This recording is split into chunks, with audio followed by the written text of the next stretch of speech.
Hello అండి, welcome back to Venus kitchen.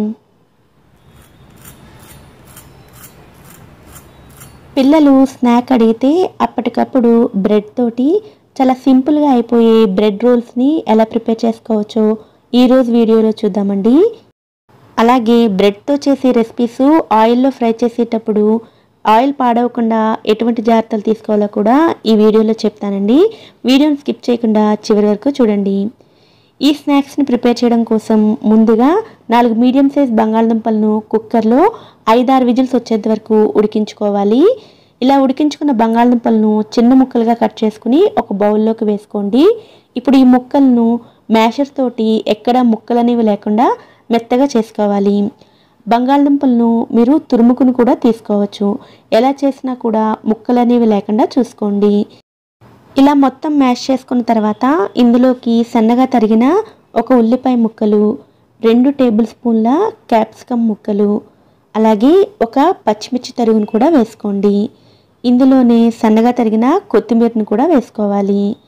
1 tea spoon వరకు అల్లం వెల్లుల్లి పేస్ట్ని, రుచికి సరిపడా ఉప్పు, 1 టీ స్పూన్ కారం, 1 టీ స్పూన్ ధనియాల పొడి, 1/2 టీ స్పూన్ జీలకర్ర పొడి, అలాగే 1 teaspoon chaat masala, 1/2 teaspoon పసుపును కూడా వేసుకుని వీటన్నిటిని బాగా కలుపుకోవాలి. ఇలా కలుపుకునే ఈ ముద్ద కొంచెం గట్టిగానే ఉండాలండి. అందుకని బంగాళదుంపలు పూర్తిగా చల్లారిపోయి ఆరిపోయిన తర్వాత మాత్రమే మ్యాష్ చేసుకోండి. అలాగే మీరు కావాలంటే ఇందులో చీజ్ కూడా వేసుకుని చేసుకోవచ్చు. చీజ్ బాల్స్ రెసిపీని ఆల్రెడీ పోస్ట్ చేశానండి. పైన ఐ కార్డ్స్లో డిస్క్రిప్షన్లో లింక్ ఇస్తాను. అవసరమైన వారు ఒకసారి చెక్ చేయండి. మొత్తం ముద్దను కలుపుకున్న తర్వాత కొద్దిగా ముద్దను తీసుకుని మీకు నచ్చిన షేప్లోకి ఇలా బాల్స్లా చేసుకోండి. నేను ఇలా సిలిండ్రికల్ షేప్లోకి చేస్తున్నానండి. మీరు ఏ షేప్లోకి చేసినా కూడా పర్వాలేదు. ఇదే విధంగా మొత్తం ముద్దతోటి అన్నిటినీ ప్రిపేర్ చేసుకోండి. తర్వాత 3 బ్రెడ్ ముక్కలను తీసుకుని వాటిని ముక్కలుగా చేసుకుని మిక్సీ జార్లో వేసుకుని ఇలా బ్రెడ్ క్రమ్స్లా గ్రైండ్ చేసుకోండి. ఇలా పొడి పొడిగా ఉండాలండి. మిల్క్ బ్రెడ్కి బదులుగా బ్రౌన్ బ్రెడ్ అయినా సరే ఉపయోగించుకోవచ్చు. ఇలా గ్రైండ్ చేసుకున్న బ్రెడ్ క్రమ్స్ని ఒక ప్లేట్లోకి తీసుకోండి. తర్వాత మరొక బౌల్లోకి 2 టేబుల్ స్పూన్ల మైదా పిండి వేసుకోండి. ఇందులోకి కొద్దిగా నీళ్ళను పోసుకుంటూ ముద్దలనేవి లేకుండా ఇలా పల్చగా చేసుకుని ఉంచుకోవాలి. కన్సిస్టెన్సీ చూడండి, ఇలా వీడియోలో చూపిస్తున్నట్లుగా పల్చగా ఉండాలి. ఇలా రెడీ చేసుకున్న తర్వాత ముందుగా ప్రిపేర్ చేసుకున్న స్టఫింగ్ బాల్స్ని మైదాపిండి నీళ్ళల్లోకి వేసుకుని ఆ బాల్కి మైదాపిండి నీళ్ళని పట్టించుకున్న తర్వాత ఆ బాల్ని బ్రెడ్ క్రమ్స్లోకి వేసుకుని బ్రెడ్ క్రమ్స్ మొత్తాన్ని కూడా కోట్ చేసుకోవాలి. బ్రెడ్ క్రమ్స్ మొత్తాన్ని పట్టించుకున్న తర్వాత చేతులతో కొద్దిగా ప్రెస్ చేయండి. ఇదే విధంగా మిగిలిన వాటిని కూడా రెడీ చేసుకోవాలి.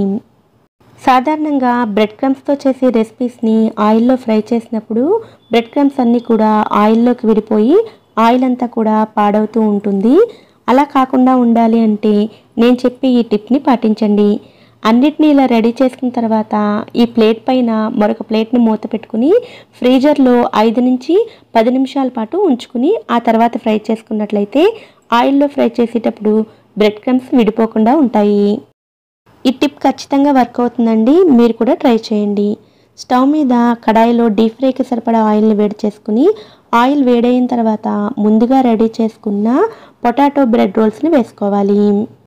అన్నీ ఒకేసారి ఫ్రై చేయకుండా ఆయిల్కి ఎన్నైతే పడతాయో అన్నింటిని మాత్రమే వేసుకోండి. అలాగే ఆయిల్లో వేసిన వెంటనే వాటిని కదపకండి. కొద్దిసేపు ఫ్రై అయిన తర్వాత నెమ్మదిగా అటు ఇటు కదుపుతూ గోల్డెన్ కలర్ వచ్చేంత వరకు ఫ్రై చేసుకోండి. వీటిని ఫ్రై చేసుకునేటప్పుడు మీడియం ఫ్లేమ్లో పెట్టుకుని ఫ్రై చేసుకోండి. ఇలా గోల్డెన్ కలర్లోకి వచ్చిన తర్వాత బయటకు తీసుకోండి. ఇదే విధంగా మిగిలిన వాటిని కూడా ఫ్రై చేసుకోవాలి.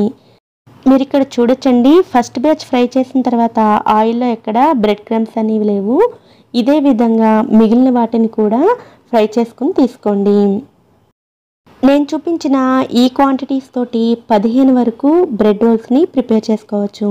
ఇలా ప్రిపేర్ చేసిన ఈ బ్రెడ్ రోల్స్ని టమాటా కచప్ తోటి సర్వ్ చేసుకున్నట్లయితే టేస్ట్ చాలా బాగుంటాయి.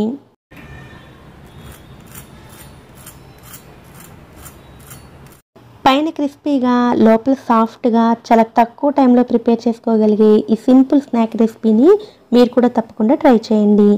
ఈ వీడియో కనుక మీకు నచ్చినట్లయితే వీడియోని లైక్ చేసి ఛానల్ని కూడా సబ్స్క్రైబ్ చేసుకోండి. నోటిఫికేషన్స్ మిస్ అవ్వకుండా ఉండడం కోసం పక్కనే ఉండే బెల్ ఐకాన్ని కూడా యాక్టివేట్ చేసుకోండి. Thanks for watching.